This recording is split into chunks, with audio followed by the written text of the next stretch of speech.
On a small patch of grass in front of the City Hall in Lowell, Massachusetts, sits the Ladd Whitney Monument, the final resting place of two young soldiers from Lowell who were the first men killed in action in the American Civil War. This is their story. As 1860 drew to a close, two political opponents from Massachusetts independently concluded that war with the southern states was imminent.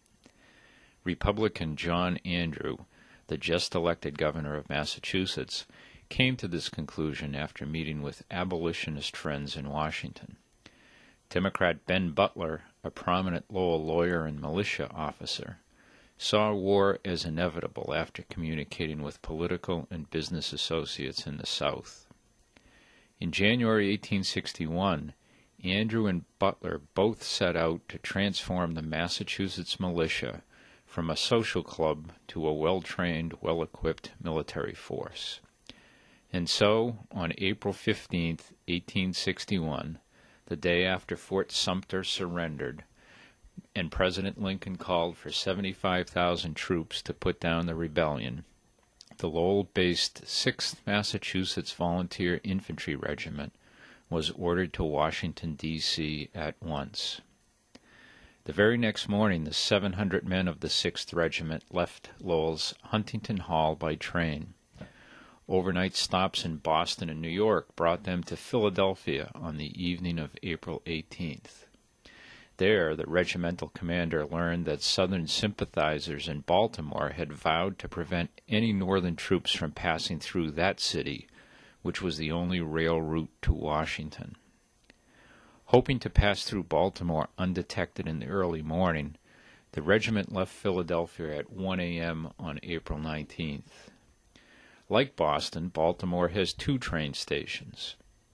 Trains arriving from the north arrived at the President Street station, and then individual cars were dragged by horse teams along Pratt Street to Camden Station, which today is adjacent to Camden Yards Baseball Stadium.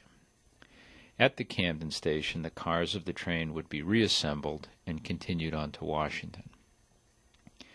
The first 7 cars containing the 6th Massachusetts made it to Camden Station without incident, but their passage alerted the mob, which blocked the track and prevented the last 3 cars from making the passage.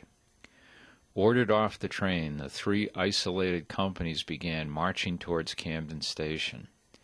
Soon they were showered with bricks and stones, and then shots rang out, and several of the soldiers fell. With that, the troops returned fire and broke through the crowd, but not before the regiment had suffered 4 dead and 12 wounded. Among the dead were 2 young mill workers from Lowell, 17-year-old Luther Ladd and 22-year-old Addison Whitney. The bodies of Ladd and Whitney were returned to Lowell in early May, where a memorial service, said to be the largest gathering in the city's history, was held at Huntington Hall. Initially, they were buried in the Lowell Cemetery, but when the monument that bears their name was constructed in 1865, they were reinterred beneath it. The monument was to be dedicated on the anniversary of the Baltimore riot, but the assassination of President Lincoln just days earlier caused the ceremony to be postponed. And so, on June 17, 1865, Governor Andrew, General Butler, and thousands of Lowellians gathered to dedicate the Ladd and Whitney Monument. Today, the subsequent scale of the carnage of the Civil War tends to overshadow the events in Baltimore on April 19, 1861. At the time, however, Ladd and Whitney were seen as the first martyrs of the Great Rebellion, and they provided the North with symbols to rally around.